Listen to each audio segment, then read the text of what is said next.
Hi guys, welcome back to our YouTube channel. So ನೀವು ಇವಾಗ already first trimester ವೀಡಿಯೋನ ನೋಡಿರ್ತೀರಾ ಅಂತ ಅನ್ಕೋತೀನಿ. Thank you so much. ತುಂಬ ಚೆನ್ನಾಗಿ ರೆಸ್ಪಾನ್ಸ್ ಬರ್ತಿದೆ ನನಗೆ. ತುಂಬ ಚೆನ್ನಾಗಿ ವೀವ್ಸ್ ಬಂದಿದೆ ಫಸ್ಟ್ ಟ್ರೈಮಿಸ್ಟರ್ ವ್ಲಾಗಿಗೆ. ಅದೇ ಥರ ನಾನು ಸೆಕೆಂಡ್ ಟ್ರೈಮಿಸ್ಟರ್ ವ್ಲಾಗ್ನ ಮಾಡ್ತಾ ಇದ್ದೀನಿ. ಸೊ NT ಸ್ಕ್ಯಾನಿಂಗ್ ರಿಪೋರ್ಟ್ಸಿಂದ ಏನದು ನೆಕ್ಸ್ಟ್ ಬರೋದು ಅನಾಮಿಲಿ ಸ್ಕ್ಯಾನಿಂಗ್, ಆ ರಿಪೋರ್ಟ್ಸಿಂದ ಹಿಡಿದು ನಂದು ಕಂಪ್ಲೀಟ್ ಸೆಕೆಂಡ್ ಟ್ರೈಮಿಸ್ಟರ್ ಹೇಗಿತ್ತು, ನನಗೆ ಸಿಮ್ಟಮ್ಸ್ ಏನೇನಿತ್ತು, ನಾನು ಯಾವ್ಯಾವ ಥರ ಫುಡ್ ತಿಂತಿದ್ದೆ, ನಾನು ಯಾವ ಥರ ಫಾಲೋ ಮಾಡ್ತಿದ್ದೆ, ಎಕ್ಸಸೈಸ್ ಮಾಡ್ತಿದ್ನಾ ಇಲ್ವಾ, ಆ್ಯಂಡ್ ನನ್ನ ರಿಪೋರ್ಟ್ಸ್ ಸಮೇತ ನಿಮಗೆ ಈ ವಿಡಿಯೋದಲ್ಲಿ ತೋರಿಸ್ತೀನಿ. ಸೊ ಇವಾಗ ಬನ್ನಿ ನನ್ನ ರಿಪೋರ್ಟ್ಸ್ನ ತೋರಿಸ್ತೀನಿ. ಓಕೆ, ಸೊ ಇದು ಬಂದುಬಿಟ್ಟು ನನ್ನ ಫಸ್ಟ್ ಟ್ರೈಮಿಸ್ಟರ್ ಸೊ ನಿಮಗೆ ಇದು ಬಂದುಬಿಟ್ಟು ನನ್ನ first trimester NT scanning report. ಇದರಲ್ಲಿ ನೀವು ನೋಡ್ಬೋದು ಟ್ರಾನ್ಸ್ ಅಬ್ಡಾಮಿನಲ್ ಆ್ಯಂಡ್ ಟ್ರಾನ್ಸ್ ವ್ಯಾಜೈನಲ್ ಅಂತ ಎರಡೂ ಬರೆದಿದ್ದಾರೆ. ಸೊ ನನಗವತ್ತು ಯೂಶ್ವಲಿ ಥರ್ಡ್ ಟ್ರೈಮಿಸ್ಟರಲ್ಲಿ ಟ್ರಾನ್ಸ್ ಅಬ್ಡಾಮಿನಲ್ ಅಂದರೆ ಹೊಟ್ಟೆ ಮೇಲ್ಗಡೆ ಸ್ಕ್ಯಾನಿಂಗ್ ಮಾಡ್ತಾರೆ, ಬಟ್ ನನಗೆ ಎರಡೂ ಮಾಡಿದರು, ಟ್ರಾನ್ಸ್ ವ್ಯಾಜೈನಲ್ ಕೂಡ ಮಾಡಿದರು. ಯಾಕೆ ಅಂತ ಅಂದರೆ ನನಗೆ ಟ್ರಾನ್ಸ್ ಅಬ್ಡಾಮಿನಲ್ ಮೇಲೆ ಮಾಡಿದಾಗ ಪಾಪುದು ನೇಸಲ್ ಬೋನ್ ಕಾಣಿಸ್ತಿರಲಿಲ್ಲ ಫಸ್ಟಿಗೆ. ಸೊ ನೇಸಲ್ ಬೋನ್ ಅಂದರೆ ಯಾವ ಥರ ಅಂತ ತೋರಿಸ್ತೀನಿ. ಸೊ ಇದು ನನ್ನ ಇಮೇಜಸ್ ಪಾಪುದು. ಸೊ ಇಲ್ಲಿ ಕಾಣಿಸಿದೆ ನೋಡಿ, ಈ ಇಮೇಜಸ್ಸು, ಈ ಬೋನು ಡಾರ್ಕಾಗಿ ಕಾಣಿಸ್ಬೇಕು, ಅಂದರೆ ಒಂದು ನೀಟಾಗಿ ಆ ಲೈನು ಡಾರ್ಕಾಗಿ ಕಾಣಿಸ್ಬೇಕು, ಬಟ್ ಅದು ಲೈಟಾಗಿ ಕಾಣಿಸ್ತಿತ್ತು ಫಸ್ಟಿಗೆ. ಸೊ ಅದಕ್ಕೆ ಡಾಕ್ಟರ್ ಏನು ಹೇಳಿದ್ರು ಅಂದರೆ, ಈ ಸ್ಕ್ಯಾನಿಂಗ್ ಮಾಡ್ತಾರಲ್ಲ ಆ ಡಾಕ್ಟರ್ ಏನು ಹೇಳಿದ್ರು, ನಾನು ಟ್ರಾನ್ಸ್ ವ್ಯಾಜೈನಲ್ ಕೂಡ ಮಾಡ್ತೀನಿ, ಹೋಗಿ ಪಿ ಮಾಡಿಬಿಡ್ಬಾ ಅಂತ ಹೇಳಿದರು. ಸೊ ಆವಾಗ ಒಂಥರ ನರ್ವಸ್ನೆಸ್ಸು ಇತ್ತು, ಬಿಕಾಸ್ ಇದು ಒಂಥರ ಅಬ್ನಾರ್ಮಾಲಿಟಿ ಕೂಡ ಆಗ್ಬೋದು, ಅಕಸ್ಮಾತ್ ಕಾಣಿಸಿಲ್ಲ ಅಂತ ಅಂದರೆ ಇದನ್ನು ಯಾವ ಥರನೂ ಸರಿ ಮಾಡೋಕ್ಕೆ ಬರಲ್ಲ ಅಂತ ಅನ್ಕೋತೀನಿ. ಸೊ ಆವಾಗ ಟ್ರಾನ್ಸ್ ವ್ಯಾಜೈನಲ್ ಮಾಡಿದಾಗ ಅವ್ರಿಗೆ ನೀಟಾಗಿ ಕಾಣಿಸ್ತು. ಸೊ ಯೂಶ್ವಲಿ ಅವ್ರು ಡಾಕ್ಟರ್ ಕೂಡ ಹೇಳಿದರು, ಎಷ್ಟೊಂದು ಜನಕ್ಕೆ ಟ್ರಾನ್ಸ್ ಅಬ್ಡಾಮಿನಲ್ಲು ಕಾಣಿಸೋದಿಲ್ಲ, ಸೊ ಅದಕ್ಕೆ ಟ್ರಾನ್ಸ್ ವ್ಯಾಜೈನಲ್ ಕೂಡ ಮಾಡ್ತೀವಿ. ಸೊ ಟ್ರಾನ್ಸ್ ಅಬ್ಡಾಮಿನಲ್ ಮಾಡಿದಾಗ ನಮ್ಮದು ಪಾಪು ತುಂಬ ಚಿಕ್ಕದಿರುತ್ತಲ್ವ, ಸೊ ಚಿಕ್ಕದಿರೋದು ಮೇಲ್ಗಡೆಯಿಂದ ಕೆಲವು ಸತಿ ಸ್ಕ್ಯಾನಿಂಗ್ ಮಾಡಿದಾಗ ನೀಟಾಗಿ ಕಾಣಿಸೋದಿಲ್ಲ ಅಂತೆ. ಸೊ ಅವಾಗ ಟ್ರಾನ್ಸ್ ವ್ಯಾಜೈನಲ್ ಮಾಡ್ತಾರೆ. ಸೊ ಹಾಗಾಗಿ ನನಗೆ ಟ್ರಾನ್ಸ್ ವ್ಯಾಜೈನಲ್ ಕೂಡ ಮಾಡಿದರು.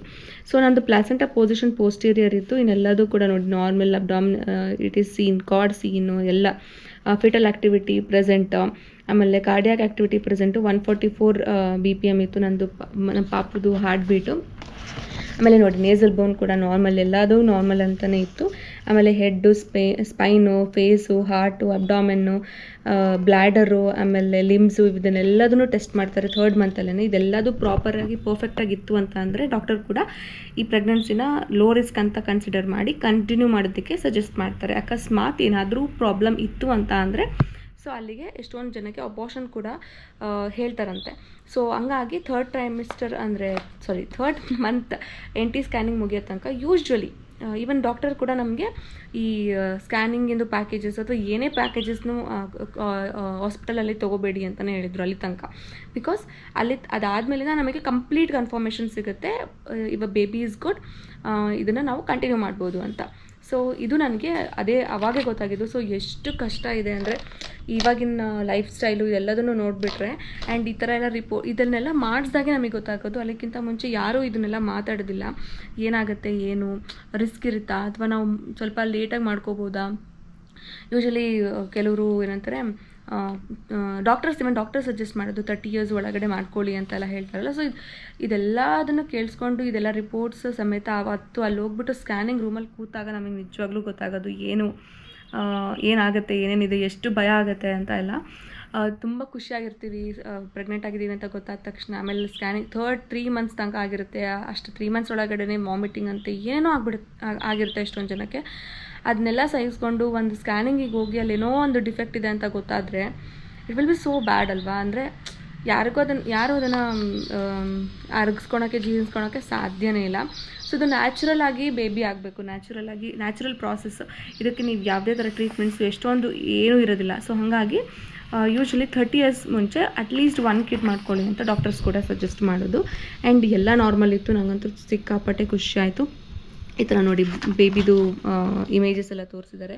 ಇದು ಬೇಬಿದು ಹೆಡ್ ಒಳಗಡೆ ಇರೋ ಬ್ರೈನು, ಆಮೇಲೆ ಇಲ್ಲಿ ನಿಮಗೆ ಕಾಣಿಸಿದೆ ಅನ್ಕೊತೀನಿ, ಇದು ಬೆನ್ನಿನ ಮೂಳೆ ಪಾಪುದು.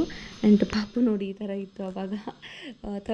ಥರ್ಡ್ ಮಂತಲ್ಲೇ ಇಷ್ಟೆಲ್ಲ ಆಗಿರುತ್ತೆ ಅಂತ ನಂಗೆ ಗೊತ್ತಿರಲಿಲ್ಲ ಮುಂಚೆ.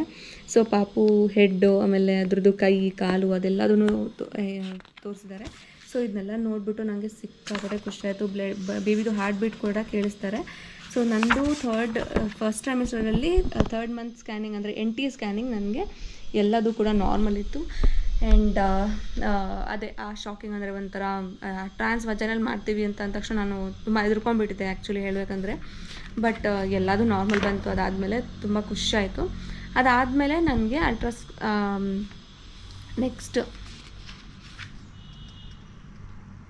ಓಕೆ, ನನಗೆ ಡಾಕ್ಟರ್ ಸಜೆಸ್ಟ್ ಮಾಡಿದ್ದು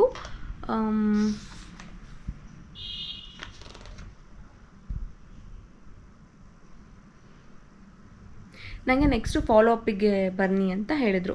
ಅಂದರೆ ಇವಾಗ 12th ವೀಕ್ 5th ಡೇ ನಾವು ಹೋಗ್ಬಿಟ್ಟು ಸ್ಕ್ಯಾನಿಂಗ್ ಮಾಡಿಸಿದ್ದಲ್ಲ, ಇದೆಲ್ಲ ಮುಗಿದ್ಮೇಲೆ ಫಾಲೋ ಅಪ್ ಡೇಟ್ ಇದ್ದಿದ್ದು 24th ಡಿಸೆಂಬರ್. ಸೊ 24th ಡಿಸೆಂಬರಿಗೆ ಒಂದ್ಸತಿ ಹೋಗ್ಬಿಟ್ಟು ನಾವು ಟೆಸ್ಟ್ ಮಾಡಿಸ್ಬೇಕಿತ್ತು ಡಾಕ್ಟರ್ ಹತ್ರ.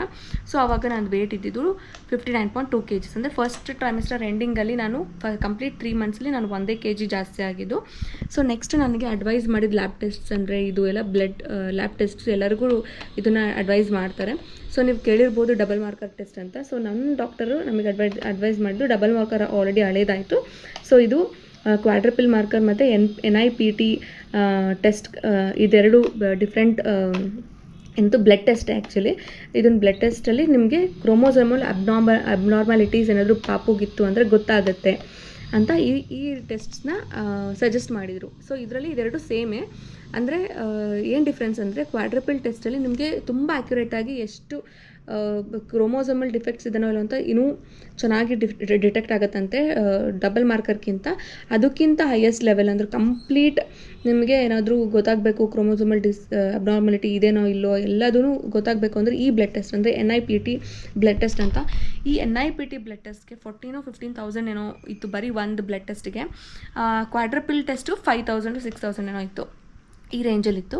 ಅದು ಬಿಟ್ಟು ನಮಗೆ ನಾವು ಅದರೊಳಗೆ ಕ್ವಾಡ್ರಪಲ್ ಟೆಸ್ಟ್ನ ನಾನು ಆಪ್ಟ್ ಮಾಡಿದ್ದು. ಬಿಕಾಸ್ ನನಗೇನು ಅನಿಸ್ತು ಅಂದರೆ ಕ್ವಾಡ್ರಪಲ್ ಟೆಸ್ಟಲ್ಲೇ ನಮಗೆ ಎಷ್ಟೊಂದು ಗೊತ್ತಾಗುತ್ತೆ, ತುಂಬ ಆ್ಯಕ್ಯುರೇಟಾಗಿ ಗೊತ್ತಾಗೋದೇನು ಬೇಕಾಗಿಲ್ಲ. ಬಿಕಾಸ್ ನನಗೆ ಕಾನ್ಫಿಡೆನ್ಸ್ ಇತ್ತು, ನಾನು ತುಂಬ ಚಿಕ್ಕ ಏಜಲ್ಲೇ ಇದ್ದೀನಿ ಆ್ಯಂಡ್ ಇದರಲ್ಲಿ ಏನೂ ಡಿಫೆಕ್ಟ್ಸ್ ಆಗೋಲ್ಲ. ಯೂಶ್ವಲಿ ಡಾಕ್ಟರ್ ಕೂಡ ನನಗೆ ಹೇಳಿದ್ದು 30 years ಮೇಲೆ ಇದ್ದರು ಅಂದರೆ ಅವರು NIPT ಟೆಸ್ಟ್ನೇ ರೆಕಮೆಂಡ್ ಮಾಡ್ತಾರಂತೆ.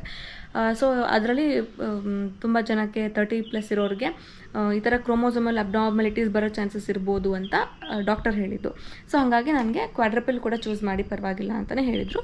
ಸೊ ಹಾಗಾಗಿ ನಾವು ಕ್ವಾಡ್ರಪಲ್ ಚೂಸ್ ಮಾಡಿದ್ವಿ. ಅದು ಆಲ್ಮೋಸ್ಟ್ 5,000 to 6,000 rupees ಬರೀ ಒಂದು ಬ್ಲಡ್ ಟೆಸ್ಟ್ಗೆ. ಆಮೇಲೆ ಥೈರಾಯ್ಡ್ ಪ್ರೊಫೈಲ್ ಟೆಸ್ಟು. ಸೊ ಇದಾದಮೇಲೆ ನನಗೆ ಮೆಡಿಸಿನ್ಸು ಕ್ಯಾಲ್ಶಿಯಂ ಟ್ಯಾಬ್ಲೆಟು, ಆಮೇಲೆ ಫೋಲಿಕ್ ಆ್ಯಸಿಡ್ ಅಂದರೆ ಇದು ಐರನ್ ಟ್ಯಾಬ್ಲೆಟು, ಆಮೇಲೆ ಪ್ರೋಟೀನ್ ಪೌಡರ್ನ ಸಜೆಸ್ಟ್ ಮಾಡಿದ್ರು. ಸೊ ನಾನು ಫಸ್ಟ್ ಟ್ರೈಮಿಸ್ಟರಲ್ಲಿ ನಾನು ಬರೀ ಫೋಲಿಕ್ ಆ್ಯಸಿಡ್ ಟ್ಯಾಬ್ಲೆಟ್ಸ್ನ ನುಂಗ್ತಾ ಇದ್ದೆ.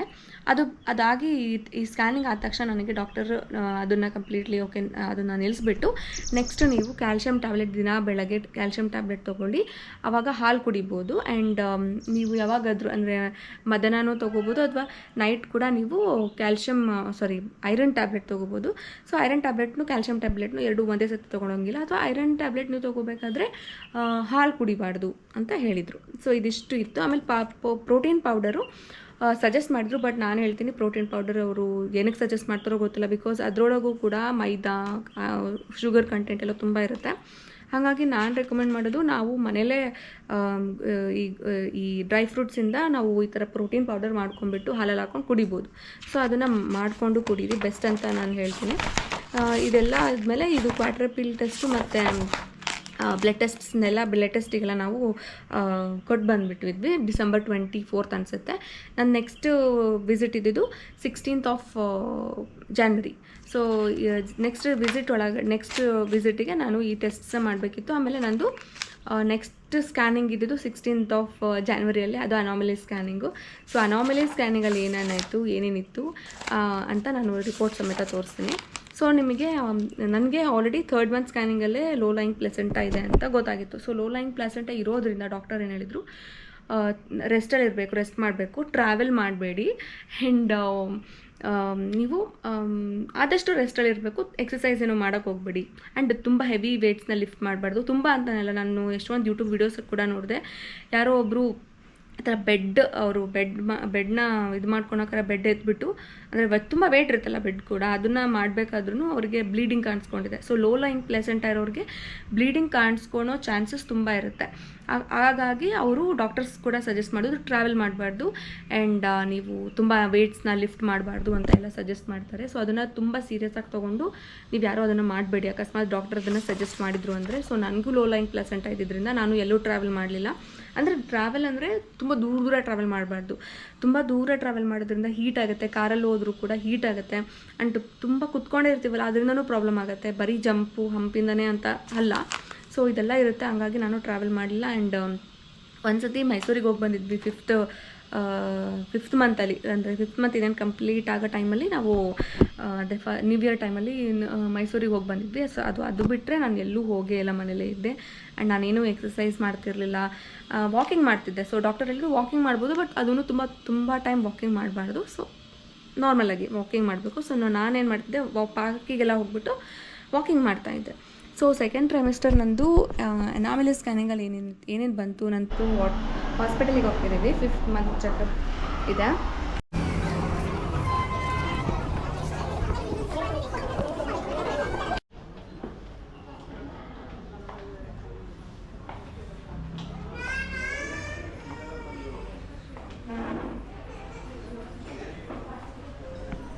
ಪ್ಲಾಸೆಂಟಾ ಪೊಸಿಷನ್ ಏನಿತ್ತು ಆ್ಯಂಡ್ ಲೋ ಲೈನ್ ಪ್ಲಾಸೆಂಟಾನೇ ಇತ್ತಾ ಅಥವಾ ಏನು ಅಂತ ಎಲ್ಲ ತೋರಿಸ್ತೀನಿ.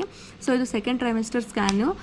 ಇದಕ್ಕೆ ಅನಾಮಲಿ ಸ್ಕ್ಯಾನಿಂಗ್ ಅಂತ ಕರೀತಾರೆ. ಇಲ್ಲಿ ನೋಡಿ ಲೋ ರಿಸ್ಕ್ ಅಂತಲೇ ಬರೆದಿದ್ದಾರೆ. ಸೊ ಇದು ಟ್ರಾನ್ಸ್ ಅಬ್ಡಾಮಿನಲ್, ಅಂದರೆ ಹೊಟ್ಟೆ ಮೇಲ್ಗಡೆ ಈ ಸ್ಕ್ಯಾನಿಂಗ್ನ ಮಾಡೋದು. ಆ್ಯಂಡ್ ನಂದು ಸಿಂಗಲ್, ಅಂದರೆ ಒಂದೇ ಪಾಪು ಇದ್ದು.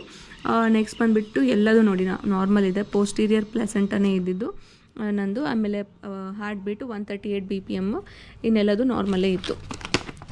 ಸೊ ಇಲ್ಲಿ ನೀವು ನೋಡ್ಬೋದು, ಇದೆಲ್ಲ ಕಂಪ್ಲೀಟ್ಲಿ ಎಲ್ಲ ನೇಸಲ್ ಬೋನು ಎಲ್ಲ ಥರ ಫೀಚರ್ಸ್ ನಾನು ಏನೇನು ಹೇಳಿದ್ರು ಅದನ್ನು ಡೀಟೇಲ್ಡಾಗಿ ಚೆಕ್ ಮಾಡ್ತಾರೆ. ಹೆಡ್ಡು, ನೆಕ್ಕು, ಸ್ಪೈನು ಅದೆಲ್ಲ ನಾರ್ಮಲಾಗಿ ಚೆಕ್ ಮಾಡ್ತಾರೆ. ಇದನ್ನು ಡೀಟೇಲ್ಡಾಗಿ ಎಲ್ಲ ಇದನ್ನು ಅದರೊಳಗಡೆ ಎಲ್ಲ ಕರೆಕ್ಟಾಗಿ ಬೆಳೀತಿದ್ದೇನೆ, ಹೆಡ್ಡಲ್ಲಿ ಬ್ರೈನು ಎಷ್ಟೆಷ್ಟು ಸೈಜ್ ಇದೆ ಎಲ್ಲದನ್ನು ನೀಟಾಗಿ ಚೆಕ್ ಮಾಡ್ತಾರೆ. ಸೊ ಫೇಸು, ಥೊರ್ಯಾಕ್ಸು, ಹಾರ್ಟು, ಅಬ್ಡಾಮಿನ್ನು, ಆಮೇಲೆ ಇದು ಕಿಡ್ನಿ, ಆಮೇಲೆ ಲಿಂಬ್ಸು ಎಲ್ಲದನ್ನು ಚೆಕ್ ಮಾಡ್ತಾರೆ. ಸೊ ಅದರೊಳಗೂ ನಂದು ಲೋ ಲೈನ್ ಪ್ಲಾಸೆಂಟಾನೇ ಇತ್ತು.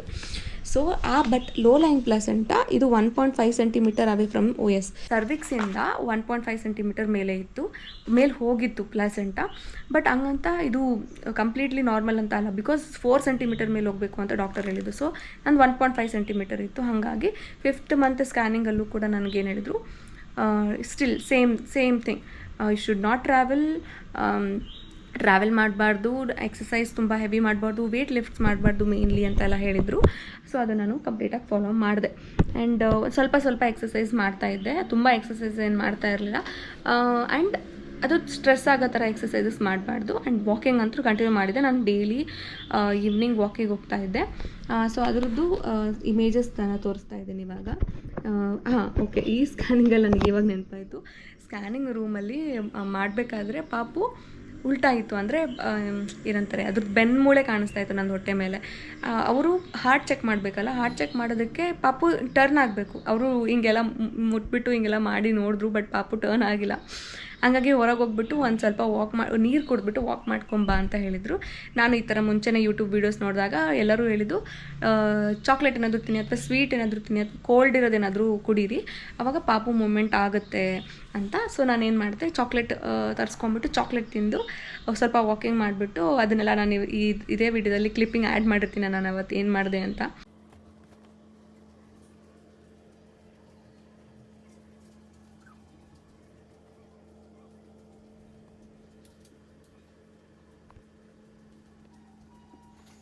ಸೊ ಈ scanning almost like 15 to 20 minutes ತೊಗೊಳುತ್ತೆ. ಈ ಥರ ಏನಾದರೂ ಉಲ್ಟಾ ಇದ್ದರೆ ಅಥವಾ ಏನಾದರೂ ಅವ್ರಿಗೆ ಡಿಟೆಕ್ಟ್ ಮಾಡೋದಕ್ಕೆ ಆಗಿಲ್ಲ ಅಂದರೆ ಆಲ್ಮೋಸ್ಟ್ 30 minutes ಅಂತ ಹೇಳ್ಕೊಳ್ಳಿ.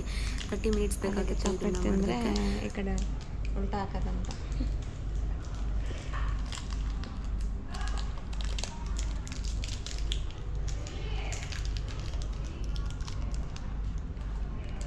ಸಾಕು, ಝೂಮಾಗಿ ತೆಗಿಯೋಣ.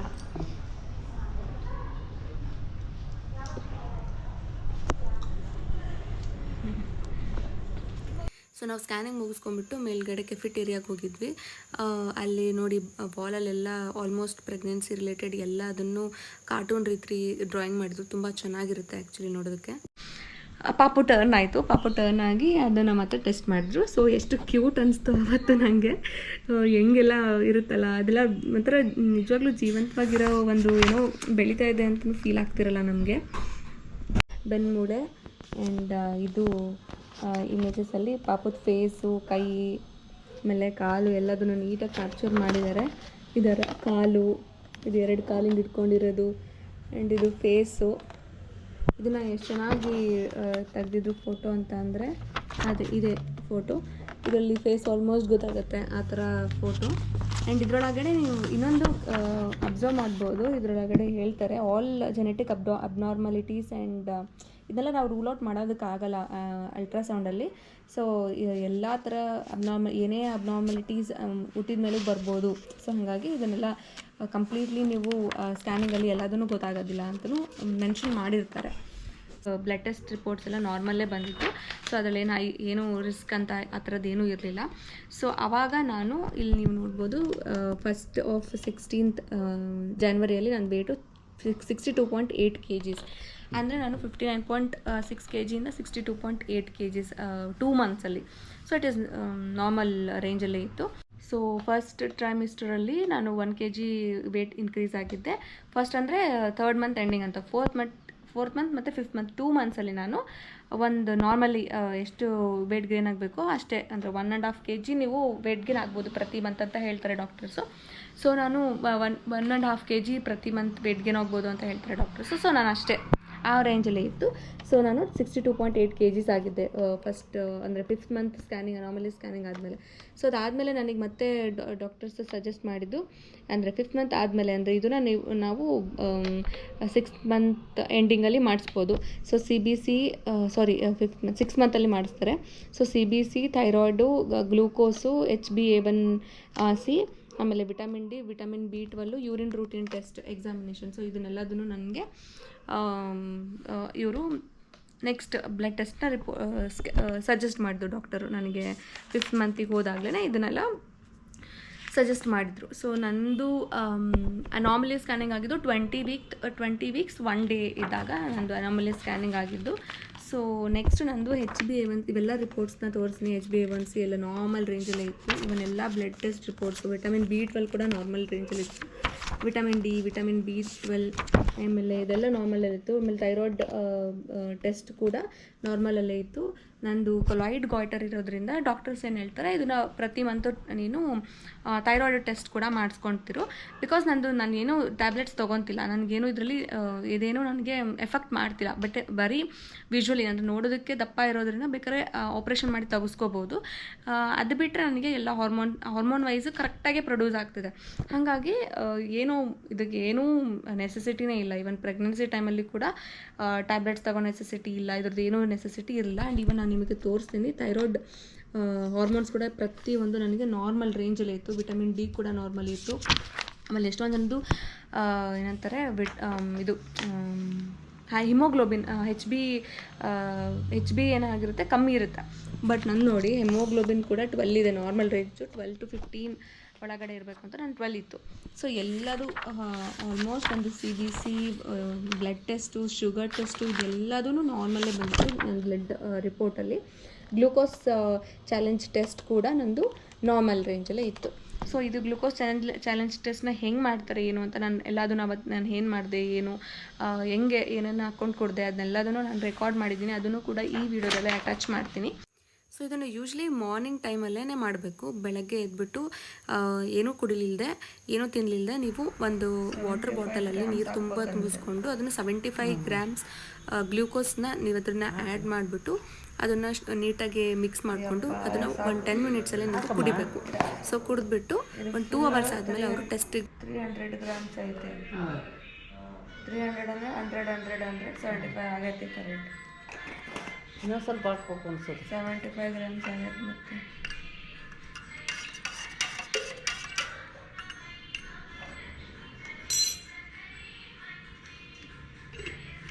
ಕುಡಿಯೋದು ಮಜಾ ಇರೋದೇ.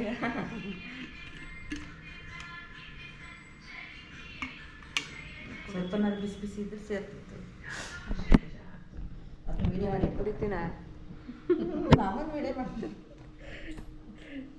ಅಲ್ಲ ನಾವು ಈ ಪಾತ್ರೆ ಪಡ್ದುಗಳನ್ನೆಲ್ಲ ಇಟ್ಕೊಂಡು ಎಲ್ಲ ಮಕ್ಕಳು ಸೊ ಈ ಟೆಸ್ಟನ್ನು Cloud9 ಅವರೇ ಹೋಮ್ ಟೆಸ್ಟಿಂಗ್ ಕೂಡ ಇರುತ್ತೆ ಅಂತ ಹೇಳಿದರು. ಸೊ ನಾವು ಹೋಮ್ ಟೆಸ್ಟಿಂಗ್ಗೆ ಬುಕ್ ಮಾಡಿದ್ವಿ. ಬಿಕಾಸ್ ಬೆಳಗ್ಗೆ ಹೋಗ್ಬಿಟ್ಟು ಅಷ್ಟು ಬೆಳಗ್ಗೆ ಎದ್ದು ನಾವು ಗ್ಲೂಕೋಸ್ ಎಲ್ಲ ಕುಡಿದ್ಬಿಟ್ಟು ಮತ್ತೆ ಸ್ವಲ್ಪ ಆದಮೇಲೆ ಮತ್ತೆ ಅಲ್ಲಿಗೆ ಹೋಗ್ಬಿಟ್ಟು ಈ ಥರ ಟೆಸ್ಟ್ ಮಾಡಿ ಇದೆಲ್ಲ ಮಾಡೋದಕ್ಕಾಗೋದಿಲ್ಲ ಅಂತ ನಾವು ಮನೆಗೆ ಬಂದು ಟೆಸ್ಟ್ ಮಾಡಿ ಅಂತ ಹೋಮ್ ಸರ್ವಿಸಿಗೆ ನಾವು ಬುಕ್ ಮಾಡ್ಕೊಂಡಿದ್ವಿ. Cloud9 ಅವರೇ ಬಂದುಬಿಟ್ಟು ಈ ಥರ ಒಬ್ಬರು ಬಂದುಬಿಟ್ಟು ಅವರೆಲ್ಲದನ್ನು ತೊಗೊಂಬಂದು ನಮಗೆ ಟೆಸ್ಟ್ ಮಾಡ್ತಾರೆ. ಸೊ ಅವತ್ತು ನನಗೆ ಯೂರಿನ್ ಸ್ಯಾಂಪಲ್ ಮತ್ತು ಬ್ಲಡ್ ಸ್ಯಾಂಪಲ್ ಎರಡೂ ತೊಗೊಂಡ್ರು.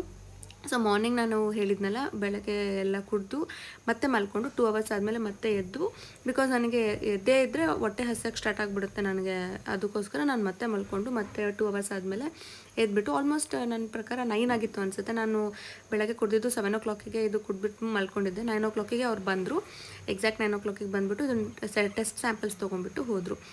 ಆ್ಯಂಡ್ ಪ್ರತಿ ಸಲ ಟೆಸ್ಟಿಗೆ ಹೋದಾಗ ವೈಟಲ್ಸ್ ಚೆಕ್ ಮಾಡ್ತಾರೆ, ಅಂದರೆ ನಮ್ಮದು ವೆಯ್ಟ್ ಎಷ್ಟಾಗಿದೆ ಆ್ಯಂಡ್ BP ಕರೆಕ್ಟಾಗಿದೆನಾ ಅಂತ ಚೆಕ್ ಮಾಡ್ತಾರೆ. BP ವೇರಿಯೇಷನ್ಸ್ ಇದ್ರೂ ಕೆಲವ್ರಿಗೆ ವೇರಿಯೇಷನ್ಸ್ ಇರೋರಿಗೆ ಟ್ಯಾಬ್ಲೆಟ್ಸ್ ಕೂಡ ಸಜೆಸ್ಟ್ ಮಾಡ್ತಾರೆ. ಬಟ್ ನಂದು BP ಫುಲ್ಲಿ ನಾರ್ಮಲ್ ಇತ್ತು. ಆ್ಯಂಡ್ 5th ಮಂತಲ್ಲಿ ನನಗೆ ಫ್ಲೂ ವ್ಯಾಕ್ಸಿನ್ ಕೂಡ ಸಜೆಸ್ಟ್ ಮಾಡಿದರು ಡಾಕ್ಟರು. ಅದನ್ನು ಫ್ಲೂ ವ್ಯಾಕ್ಸಿನ್ ಹಾಕಿಸ್ಕೊಂಡು ನೆಕ್ಸ್ಟ್ ಡೇ 1 ಡೇಯಲ್ಲಿ ನಮಗೆ ಪೇನ್ ಇರುತ್ತೆ ಅಂತಲೂ ಅಲ್ಲೇ ಹೇಳಿದರು. ಕೆಲವರಿಗೆ ಜ್ವರನೂ ಬರುತ್ತೆ ಅಂತ ಹೇಳಿದ್ರು. ನನಗೇನು ಜ್ವರ ಬಂದಿರಲಿಲ್ಲ, ಪೇನ್ ಅಷ್ಟೇ ಇತ್ತು. ಆ್ಯಂಡ್ ನಾನು 5th ಮಂತಿಂದಲೇ ಪ್ರೆಗ್ನೆನ್ಸಿ ಪಿಲ್ಲೋನ ಯೂಸ್ ಮಾಡೋಕ್ಕೆ ಸ್ಟಾರ್ಟ್ ಮಾಡಿದೆ. ಬಿಕಾಸ್ ನಾನು ಅಂಗಾತ ಮಲಗ್ತೀನಿ, ಇಲ್ಲಾಂದರೆ ಫುಲ್ ಉಲ್ಟಾ ಮಲ್ಕೊಂಡ್ಬಿಡ್ತೀನಿ, ಅದು ಪ್ರಾಕ್ಟೀಸ್ ನನಗೆ. ಬಟ್ ಪ್ರೆಗ್ನೆನ್ಸಿ ಟೈಮಲ್ಲಿ ಸಜೆಸ್ಟ್ ಮಾಡೋದು ಲೆಫ್ಟ್ ಅಥವಾ ರೈಟ್ ಸೈಡ್ ಮಲಗಬೇಕು. ಅಂಗಾತ ಮಲ್ಕೊಂಡ್ರೆ ಪಾಪುಗೆ ಬ್ಲಡ್ ಫ್ಲೋ ಕರೆಕ್ಟಾಗಿ ಹೋಗಲ್ಲ, ಬೆಳವಣಿಗೆ ಕರೆಕ್ಟ್ ಆಗಲ್ಲ ಪಾಪು ಅಂತ, ಲೆಫ್ಟ್ ಸೈಡೇ ಮಲಗಬೇಕು ಅಂತಲೇ ಹೇಳ್ತಾರೆ. ಸೊ ಹಂಗಾಗಿ ನಾನು ಪ್ರೆಗ್ನೆನ್ಸಿ ಪಿಲ್ಲೋ ಯೂಸ್ ಮಾಡಿದ್ದೆ. ಇದನ್ನು ಅಮೆಝಾನಲ್ಲಿ ನಾವು ತೊಗೊಂಡಿದ್ದು. ತುಂಬ ಸಾಫ್ಟ್ ಇತ್ತು, ಯೂಸ್ ಆಗ್ತಿರಲಿಲ್ಲ. ಅದ್ರ ಮೇಲ್ಗಡೆ ಮಲ್ಕೊಂಡ್ರೆ ಅಪ್ಪಚ್ಚೆ ಆಗ್ತಿತ್ತು. ಹಂಗಾಗಿ ಸ್ಲೀಪ್ ಕಂಪನಿದು ಪಿಲ್ಲೋ ನಾನು ಯೂಸ್ ಮಾಡಿದ್ದು, ವೈಟ್ ಕಲರ್ದು. ಅದಾದಮೇಲೆ ನಂದು ನೆಕ್ಸ್ಟ್ ವಿಸಿಟ್ ಇದ್ದಿದ್ದು 7th February ಇದ್ದಿದ್ದು. ಅಂದರೆ ಜಾನ್ವರಿಯಲ್ಲಿ ನಾನು ಅನಾಮಲಿ ಸ್ಕ್ಯಾನಿಂಗ್ 5th ಮಂತ್ ಎಂಡಿಂಗಲ್ಲಿ ಮಾಡಿಸಿದ್ದು. ಅಲ್ಲಿ ನನಗೆ ಮತ್ತೆ ಇನ್ನೊಂದು ಸತಿ ಕನ್ಸಲ್ಟೇಷನ್ ಮಾಡ್ತೀನಿ ಅಂತ ಡಾಕ್ಟರ್ ಹೇಳಿದರು. ಸೊ ಅಲ್ಲಿ ನನ್ನ ವೇಟಿಗೆ ಏನಾಗಿದ್ದು 65.7 kg, ಅಂದರೆ ಆಲ್ಮೋಸ್ಟ್ 3 kg ನಾವು 1 ಮಂತಲ್ಲೇ ಇನ್ಕ್ರೀಸ್ ಆಗೋಗ್ಬಿಟ್ಟಿದೆ. ಡಾಕ್ಟರ್ಸ್ ಸಿಕ್ಕಾಪಟ್ಟೆ ಬೈದರು, ಈ ಥರ ಎಲ್ಲ ಆಗಬಾರ್ದು. ಬಿಕಾಸ್ ಸೆಕೆಂಡ್ ಟ್ರೈಮಿಸ್ಟರ್ ಅಲ್ಲೇ ನೀನು ಈ ಥರ 3 kg ಏನಾದರೂ ಇನ್ಕ್ರೀಸ್ ಆಗಿಬಿಟ್ರೆ ಥರ್ಡ್ ಟ್ರೈಮಿಸ್ಟ್ರಲ್ಲಿ ಆಬ್ವಿಯಸ್ಲಿ ಎಲ್ಲರೂ ವೇಟ್ಗೆ ಆಗೇ ಆಗ್ತಾರೆ. ಸೊ ಅವಾಗ ನಿನಗೆ ನೆಕ್ಸ್ಟು ಪೋಸ್ಟ್ ಪ್ರೆಗ್ನೆನ್ಸಿ ಇದನ್ನು ವೇಟ್ ಲಾಸ್ ಮಾಡ್ಕೊಳೋದಕ್ಕೆ ಎಲ್ಲದಕ್ಕೂ ತುಂಬ ಕಷ್ಟ ಆಗುತ್ತೆ. ಆ್ಯಂಡ್ ದಪ್ಪ ಆಗೋದ್ರಿಂದ ಪಾಪು ಚೆನ್ನಾಗಿ ಬೆಳೆಯುತ್ತೆ. ಅಥವಾ ನಿಮ್ಮ ಕ್ರೇವಿಂಗ್ಸ್ ಅಂತೆಲ್ಲ ಅನ್ಕೋಬೇಡಿ. ಆ್ಯಕ್ಚುಲಿ ಕ್ರೇವಿಂಗ್ಸ್ ಅಂತ ಏನಲ್ಲ, ನೀವು ಹೊಟ್ಟೆ ಹಸಿಯುತ್ತಲ್ಲ, ನಂಗೆ ತುಂಬ ಹೊಟ್ಟೆ ಹಸಿತಿತ್ತು ಈ ಫುಲ್ ಕಂಪ್ಲೀಟ್ ಪ್ರೆಗ್ನೆನ್ಸಿ ಜರ್ನಿಯಲ್ಲೇ. ಆ ಹೊಟ್ಟೆ ಹಸಿವಿಗೆ ನಾನು ಬರೀ ಒಂದೇ ಥರ ಫುಡ್ ತಿನ್ನೋಕ್ಕಾಗಲ್ಲ. ಸೊ ಹಂಗಾಗಿ ನಮಗೇನು ಅನಿಸುತ್ತೆ ಅದು ತಿನ್ನೋಣ ಇದು ತಿನ್ನೋಣ ಅಂದ್ಕೊಂಡು ಎಲ್ಲ ಆಯಿಲಿ ಐಟಮ್ಸು ಔಟ್ಸೈಡ್ ಫುಡ್ ಎಲ್ಲ ತಿನ್ನೋಕ್ಕೆ ಸ್ಟಾರ್ಟ್ ಮಾಡಿಬಿಟ್ಟಿದ್ದೆ. ಹಾಗಾಗಿ ನಂದು ವೆಯ್ಟ್ ಗೇನ್. ಆಮೇಲೆ ನಾನು ನಮ್ಮ ಮನೆಗೆ ಅದೇ 5th ಮಂತ್ ಕರೆಕ್ಟಾಗಿ ಆ ಶಾಸ್ತ್ರ ಮಾಡಬೇಕಾದ್ರೆ ನಮ್ಮ ರಿಲೇಟಿವ್ಸ್ ಎಲ್ಲ ಬಂದಿದ್ದರು ನನಗೆ ನೋಡೋದಕ್ಕೆ. ಅದು ಮಾಡಿದ್ದು ಐಟಮ್ಸು ಸ್ವೀಟ್ಸು ಎಲ್ಲ ತಿಂದ್ಬಿಟ್ಟು ನಾನು ಒಂದೇ ಮಂತಲ್ಲಿ, ಅಂದರೆ 5th ಇಂದ 6th ಮಂತ್ ಇರುತ್ತಲ್ಲ, ಕಂಪ್ಲೀಟ್ 6th ಮಂತಲ್ಲಿ ನಾನು 3 kg ಜಾಸ್ತಿ ಆಗಿಬಿಟ್ಟಿದೆ. ಸೊ ನೆಕ್ಸ್ಟಿಂದ ಕಂಪ್ಲೀಟ್ಲಿ ಪ್ರೋಟೀನ್ ರಿಚ್ ಫುಡ್ ತಿನ್ನಬೇಕು, ರೈಸ್ ಕಮ್ಮಿ ಮಾಡಬೇಕು ಎಲ್ಲ ಡಾಕ್ಟರ್ ಸಜೆಸ್ಟ್ ಮಾಡಿದರು. ಸೊ ನಾನು ಆಮೇಲೆ 1 ವಾರ ಏನೋ ನೆಕ್ಸ್ಟ್ ಫಾಲೋ ಮಾಡಿದೆ ಅನಿಸುತ್ತೆ. ಅದನ್ನು ನಾನು ನಿಮಗೆ ನೆಕ್ಸ್ಟ್ 3rd ಟ್ರೈಮಿಸ್ಟರ್ ವೀಡಿಯೋದಲ್ಲಿ ಕರೆಕ್ಟಾಗಿ ಎಕ್ಸ್ಪ್ಲೇನ್ ಮಾಡ್ತೀನಿ. ನಾನು ನೆಕ್ಸ್ಟ್ ಹಿಂಗೆ ವೆಯ್ಟ್ ಚೇಂಜ್ ಆದೆ, ವೆಯ್ಟ್ ಕಮ್ಮಿ ಆದನಾ ವೆಯ್ಟ್ ಜಾಸ್ತಿ ಆದನಾ ಏನು ಅಂತ ಎಲ್ಲ. ಸೊ ಅದಾಗ್ಬಿಟ್ಟು ನಾನು 6 ಮಂತಲ್ಲಿ ನಾನು ಹೇಳ್ದಂಗೆ 3 kg ನಾನು ಜಾಸ್ತಿ ಆಗಿದೆ. ಸೊ ನಾನು ಏನಂತಾರೆ NT ಸ್ಕ್ಯಾನಿಂಗ್ನ ನಿಮಗೆ ತೋರಿಸಿದೆ. ಅನಾಮಲಿ ಸ್ಕ್ಯಾನಿಂಗೂ ಕೂಡ ನಾನು ಡೀಟೇಲ್ಡಾಗಿ ಎಕ್ಸ್ಪ್ಲೇನ್ ಮಾಡಿದ್ದೀನಿ. ಸೊ ನಾನು ಎಷ್ಟು kg ಇನ್ಕ್ರೀಸ್ ಆಗಿದೆ, ಎಷ್ಟು ಫಾಲೋಅಪ್ಸ್ ಇತ್ತು, ಯಾವಾಗಿತ್ತು ಅಂತಲೂ ವಿತ್ ಡೇಟ್ ನಾನು ನಿಮಗೆ ಎಕ್ಸ್ಪ್ಲೇನ್ ಮಾಡಿದ್ದೀನಿ. ಅದು ಬಿಟ್ಟರೆ ಸೊ ಫುಡ್ ನಂದು ರೂಟೀನ್ ಹೆಂಗಿತ್ತು ಅಂತ ಹೇಳ್ತೀನಿ. ನಾನು ಒಂದೇ ಥರ ಫಾಲೋ ಮಾಡ್ತಿದ್ದು. ಬೆಳಗ್ಗೆ ಎದ್ದೇಳ್ತಿದ್ದೆ, ನಂದು ಹಾಟ್ ವಾಟರ್ ಕುಡಿಯೋದು ನನಗೆ ಅಭ್ಯಾಸ ಮುಂಚೆಯಿಂದನೂ, ಪ್ರೆಗ್ನೆನ್ಸಿ ಟೈಮ್ಗಿಂತ ಮುಂಚೆಯಿಂದನೂ ಇತ್ತು. ಅಂದರೆ ಹಾಟ್ ವಾಟರ್ಗೆ ಹನಿ ಹಾಕ್ಕೊಂಡ್ಬಿಟ್ಟು ಆ್ಯಂಡ್ ಅದಕ್ಕೆ ನಿಂಬೆಹಣ್ಣು, ಒಂದು ಸ್ವಲ್ಪ ನಿಂಬೆಹಣ್ಣು ಹಿಂಡ್ಕೊಂಡ್ಬಿಟ್ಟು ಕುಡಿತೀನಿ ಡೈಲಿ. ಅದು ನನಗೆ ಪ್ರಾಕ್ಟೀಸು. ಅದನ್ನು ಡಾಕ್ಟರಿಗೆ ಕೇಳಿದೆ, ಅದು ಕುಡಿಬೋದು ಪ್ರೆಗ್ನೆನ್ಸಿ ಟೈಮಲ್ಲಿ ಅಂತಲೂ ಹೇಳಿದರು. ಸೊ ನಾನು ಅದನ್ನು ಬೆಳಗ್ಗೆ ಎದ್ಬಿಟ್ಟು ಅದನ್ನು ಕುಡಿತಿದ್ದೆ. ಫಸ್ಟ್ ನಂದದು. ನೆಕ್ಸ್ಟ್ ಬಂದ್ಬಿಟ್ಟು ನಾನು ಎಳ್ನೀರು ಕುಡಿತೆ ಡೈಲಿ. ನಾನು ಫಸ್ಟು ಡೇ ಆಫ್ ಪ್ರೆಗ್ನೆನ್ಸಿಯಿಂದ ನನ್ನ ಡೆಲಿವರಿ ಡೇ ತನಕ ಕೂಡ ನಾನು ಡೈಲಿ ಒಂದೊಂದು ಎಳ್ನೀರು ಕುಡಿದಿದ್ದೀನಿ. ಅದನ್ನು ನನಗೆ ತುಂಬಾ ಹೆಲ್ಪ್ ಆಗಿದೆ. ಅದರಿಂದ ಹೈಡ್ರೇಟ್ ಆಗ್ತೀವಿ, ಆಮೇಲೆ ಕೂಲಾಗಿರುತ್ತೆ. ನಮ್ಮ ತುಂಬ ಟ್ಯಾಬ್ಲೆಟ್ಸ್ ಇವಾಗ ಈ ಥರ ಕ್ಯಾಲ್ಶಿಯಮ್ ಅದು ಇದು ನುಂಗ್ತಿರ್ತೀವಲ್ಲ ಅದರಿಂದ ಹೀಟ್ ಆಗ್ತಿರುತ್ತೆ. ಸೊ ಅದೆಲ್ಲ ನನಗೆ ಕರೆಕ್ಟ್ ಆಗೋದಕ್ಕೆ ನನಗೆ ಎಳ್ನೀರೇ ಕೊಕೊನಟ್ ವಾಟರೇ ನನಗೆ ಹೆಲ್ಪ್ ಮಾಡಿದ್ದು. ಮಾರ್ನಿಂಗ್ 8:54 ಆಗಿದೆ. 8 o'clock ಎದ್ದೆ. ಸೊ ಬೆಳಗ್ಗೆ ಒಂದು ಎಳ್ನೀರು, ಆಮೇಲೆ ಇವತ್ತು ನೋಡಿರುತ್ತೆ ಕಂಟ್ರಿ ಲೈಟಿನ ತರಿಸಿರೋದು ಸನ್ಫ್ಲವರ್ ಸೀಡ್ಸು. ಮೇಲ್ಗಡೆ ನಿನ್ನೆನೂ ತರಿಸಿದ್ದೆ ನಾನು ಯಾವುದ್ರಿಂದಪ್ಪ ಬಿಗ್ ಬ್ಯಾಸ್ಕೆಟಿಂದ. ಸೊ ಇದು ಸ್ವಲ್ಪ ವಾಮ್ ವಾಟರ್ ವಿತ್ ಹನಿ ನಾನು ಯೂಸ್ ಮಾಡೋದು ಇದು ಧರ್ಮಸ್ಥಳ ಸಂಘದವ್ರದ್ದು ಸಿರಿಯವ್ರದ್ದು. ಆ್ಯಂಡ್ ಸ್ವಲ್ಪ ಲೆಮನ್ ಹಾಕೋತೀನಿ. ಇದಿಷ್ಟು ಡ್ರೈ ಫ್ರೂಟ್ಸ್ ಸ್ವಲ್ಪನೇ ತಿನ್ನಬೇಕು, ತುಂಬ ಜಾಸ್ತಿ ತಿನ್ನಬಾರ್ದು. ಇದೆಲ್ಲ ನೆನೆಸಿಟ್ಕೊಳ್ಬೇಕು ರಾತ್ರಿ ಫುಲ್ಲು. ಇದು ಕಿವಿ ಫ್ರೂಟ್. ಸೊ ಅದಾಗಿ ಅದು ನೆಕ್ಸ್ಟ್ ಆದಮೇಲೆ ನಾನು ತಿಂಡಿ ಏನು ಮನೇಲಿ ಮಾಡ್ತಾರೋ ಹಂಗೆ ಉಪ್ಪಿಟ್ಟು, ಚಿತ್ರಾನ್ನ, ಅವಲಕ್ಕಿ, ಪುಳಿಯೋಗರೆ, ದೋಸೆ, ಇಡ್ಲಿ ಎಲ್ಲ ಥರದ್ದು ತಿಂತಿದ್ದೆ ಮಾರ್ನಿಂಗ್. ಅದಾದಮೇಲೆ ಸೀದಾ ನಾನು ಗುಳಿಗೆ ತೊಗೋಬೇಕು, ಅಂದರೆ ಕ್ಯಾಲ್ಶಿಯಂ ಟ್ಯಾಬ್ಲೆಟ್ ತೊಗೊತಿದ್ದೆ. ಅದಾದಮೇಲೆ ಮಧ್ಯಾಹ್ನದ ಊಟ. ಸೊ ಮಧ್ಯಾಹ್ನದ ಊಟ ಅಂದರೆ ನನ್ನದು 1 o'clock 1:30 ಅಥವಾ 2 o'clock ಅಷ್ಟೊತ್ತಿಗೆ ಮತ್ತೆ ಹೊಟ್ಟೆ ಹಸಿದು ಬಿಡ್ತಿತ್ತು. ಸೊ ಅವಾಗ ನಾನು ಪ್ರೋಟೀನ್ ಅಂತ ಡಾಕ್ಟರ್ ಹೇಳಿದ್ರಿಂದ ನಾನು ಕಾಳುಗಳನ್ನ ನೆನೆಸಿಟ್ಟು ಕೇಳ್ತೆ ಅಮ್ಮಂಗೆ. ಕಾಳು ನೆನೆಸಿಟ್ಕೊಂಡು ಅದನ್ನು ತಿಂತಿದ್ದೆ. ಫ್ರೂಟ್ಸ್ ತಿಂತಿದ್ದೆ. ಈ ಗ್ಯಾಪಲ್ಲಿ ಫ್ರೂಟ್ಸು ಮತ್ತು ಹಾಲು 1 ಲೋಟ ಹಾಲು ಕುಡ್ದಿರ್ತಿದ್ದೆ. ಇದೆಲ್ಲ ಮಾಡಿರ್ತಿದ್ದೆ. ಸೊ ನೆಕ್ಸ್ಟು ಊಟ, ಮಧ್ಯಾಹ್ನದ ಊಟ ಒಂದು 2:30 ಹಂಗೆ 3 o'clock ಹಂಗೆ ಕೆಲಸ ಮಾಡ್ಕೊತ ಅದೇ ರೈಸು, ಒಂದೊಂದು ಸತಿ ರೊಟ್ಟಿ, ಚಪಾತಿ ಏನಾದರೂ ಅವಾಗ ಏನು ಮಾಡಿರ್ತಾರೋ ಮುದ್ದೆ ಏನಾದರೂ ಅದನ್ನೆಲ್ಲ ತಿಂತಿದ್ದೆ. ಸೊ ಅದಾದಮೇಲೆ ಸಂಜೆ ಮತ್ತೆ ಹೊಟ್ಟೆ ಹಸಿಬಿಡ್ತಿತ್ತು ಒಂದು 6 o'clock ಹಂಗೆ. ಆವಾಗ ನಾನು ಈ ಹಪ್ಳಕ್ಕೆ ಕರೆದ್ಬಿಟ್ಟು ಮೇಲ್ಗಡೆ ತರಕಾರಿ ಹಾಕ್ಕೊಂಡು ತಿನ್ನೋ ಅಭ್ಯಾಸ ಏನೋ ಇದೆ. ನಾನು ತರಕಾರಿ ಹಾಕ್ಕೊಂಡ್ಬಿಟ್ಟು ಈ ಪಾಪಡ್ ಮಾಡ್ಕೊಡ್ತಾರಲ್ಲ ಹೋಟೆಲಲ್ಲಿ, ಆ ಥರ ಮಾಡ್ಕೊಂಡು ತಿಂತಿದ್ದೆ. ಆಮೇಲೆ ಒಂದೊಂದು ಹೊರಗಡೆ ಫುಡ್ಡು ತರಿಸ್ಕೊಂಡು ತಿಂತಿದ್ದೆ ಒಂದೊಂದು ಸತಿ. ಅಂದರೆ ತುಂಬ ರೇರೆ, ತುಂಬ ಡೈಲಿ ಹಂಗೇನೆಲ್ಲ ತಿಂತಿದ್ದೆ. ವಾಕಿಂಗ್ ಹೋಗ್ತಿದ್ವಲ್ಲ, ಅಲ್ಲಿ ಒಂದೊಂದು ಸತಿ ಪಾನಿಪುರಿ ತಿನ್ಕೊಂಬರ್ತಿದ್ದೆ. ಸೊ ಪಾನಿಪುರಿ ಅಂದರೆ ಅದನ್ನು ಮನೆಯಲ್ಲೇ ತರಿಸ್ಕೊಂಡೆ ತಿಂತಿದ್ದೆ ಭಾಳ ಸತಿ ಹೇಳಬೇಕಂದ್ರೆ. ಸೊ ಇದನ್ನು ಈ ಥರ ಒಟ್ಟಿಗೆ ಸಂಜೆ ಏನಾದರೂ ತಿಂತಿದ್ದೆ, ನನಗೆ ಇರೋಕ್ಕಾಗ್ತಿರಲಿಲ್ಲ.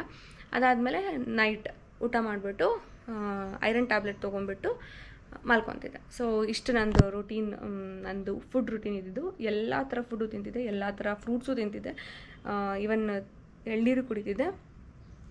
ಈ ಥರ ಆಯಿತು ನನ್ನ ಜರ್ನಿ. ಫ್ರೂಟ್ಸ್ ತುಂಬಾ ತಿಂತಿದ್ದೆ. ಸೊ ಇದನ್ನು ನಾನು ಸ್ನ್ಯಾಪ್ಚಾಟಲ್ಲಿ ನಾನು ಇದನ್ನೆಲ್ಲ ರೆಕಾರ್ಡ್ ಮಾಡ್ಕೊಂಡಿದ್ದೀನಿ, ಏನೇನು ತಿಂತಿದ್ದೆ ಏನು ಅಂತ ಎಲ್ಲ. ಸೊ ಅದನ್ನು ನಿಮಗೆ ಹಾಗೆ ಒಂದು ಸತಿ ತೋರಿಸ್ತೀನಿ. ಅಂದರೆ ಫುಡ್ನ ತಿನ್ನಬೇಕಾದ್ರೆ ನನಗೆ ನೆನಪಿರಲಿ ನಾನು ಏನೇನು ತಿಂದಿದ್ದೆ, ಈ ಥರ ವೀಡಿಯೋದಲ್ಲೂ ಹಾಕಕ್ಕೆ ಬರುತ್ತೆ ಅಂತ ನಾನು ರೆಕಾರ್ಡ್ ಮಾಡ್ಕೊಂಡಿರ್ತೀನಿ. ಯೂಶ್ವಲಿ ನಾನು ಏನಾದರೂ ತಿಂದಾಗ ಸ್ನ್ಯಾಪ್ಚಾಟಲ್ಲಿ ರೆಕಾರ್ಡ್ ಮಾಡ್ತಿರ್ತೀನಿ. ಸೊ ಅದರಲ್ಲಿ ನಾನು ನಿಮಗೆ ತೋರಿಸ್ತೀನಿ ಯಾವ ಥರ ಫುಡ್ ಏನೇನು ತಿಂತಿದ್ದೆ ನಾನು ಅಂತ. ಬಿಕಾಸ್ ಒಂಥರ ಪ್ರೂಫ್ ಕೂಡ ಆಗುತ್ತೆ ನನಗೆ. ನೋಡಿ, ನಾನು ಪಾನಿಪುರಿ ಅಂತ ಹೇಳಿದ್ನಲ್ಲ, ಹೀಗೆ ಹೊರಗಡೆ ಹೋಗಿ ಪಾನಿಪುರಿನೂ ತಿಂತಿದ್ದೆ, ಫ್ರೂಟ್ಸ್ ಎಲ್ಲ ತಿಂತಾಯಿದ್ದೆ. ಆಮೇಲೆ ಮುದ್ದೆ, ಸಾಂಬಾರು. ಆಮೇಲೆ ನನಗೆ ಹಿಂಗೆ ನಮ್ಮಮ್ಮ ಈ ಥರ ಎಲ್ಲ ನನಗೇನಾದರೂ ಹೊಟ್ಟೆ ಹಸಿತು ಅಂದರೆ ಸಂಜೆ ಏನಾದರೂ ತಿಂಡಿ ಥರದ್ದು ಏನಾದರೂ ಮಾಡಿಕೊಡ್ತಿದ್ರು. ಆಮೇಲೆ ಇದು ತಿನ್ಬೇಕಂತ ಹೇಳ್ತಾರಲ್ಲ, ಕಿವಿ ಫ್ರೂಟ್ ತಿಂತಿದ್ದೆ, ಅದು ತುಂಬ ಒಳ್ಳೆಯದು. ಆಮೇಲೆ ಬಹಳ ಸತಿ ಹಂಗೆ ನೋಡಿದ್ರೆ ಮನೆಯಲ್ಲೇ ಮಾಡ್ತಿದ್ವಿ ಪಾನಿಪುರಿ, ಅಮ್ಮ ಮಾಡ್ತಿದ್ರು, ಅದನ್ನು ತಿಂತಿದ್ದೆ. ತಿಂಡಿ ಜೊತೆ ಫ್ರೂಟ್ಸು, ಎಲ್ಲ ಥರ ಫ್ರೂಟ್ಸು ಹೇಳ್ಬೇಕಂದ್ರೆ ಫ್ರೂಟ್ಸು, ಆಮೇಲೆ ಬೆಲ್ಲದ ಹಣ್ಣು, ಆಮೇಲೆ ತಿಂಡಿ ಬೆಳಗ್ಗೆ. ಆಮೇಲೆ ಅದ್ರ ಜೊತೆ ಕೀಲ್ಸ, ಬಿಕಾಸ್ ನಂದು ಆಲ್ಮೋಸ್ಟ್ ಅವಾಗ ಸಮ್ಮರ್ ಟೈಮ್ ಸ್ಟಾರ್ಟ್ ಆಗಿತ್ತಲ್ಲ, ಹಂಗಾಗಿ. ಆಮೇಲೆ ಇದು ಫ್ರೂಟ್ಸು ನೋಡಿ, ಕೆಲಸ ಮಾಡ್ತಾ ಫ್ರೂಟ್ಸ್ ತಿಂತಿದ್ದನು, ಇದೆಲ್ಲ ಸ್ನ್ಯಾಪ್ ಮಾಡ್ಕೊಂಡಿದ್ದೀನಿ. ಅದಾದಮೇಲೆ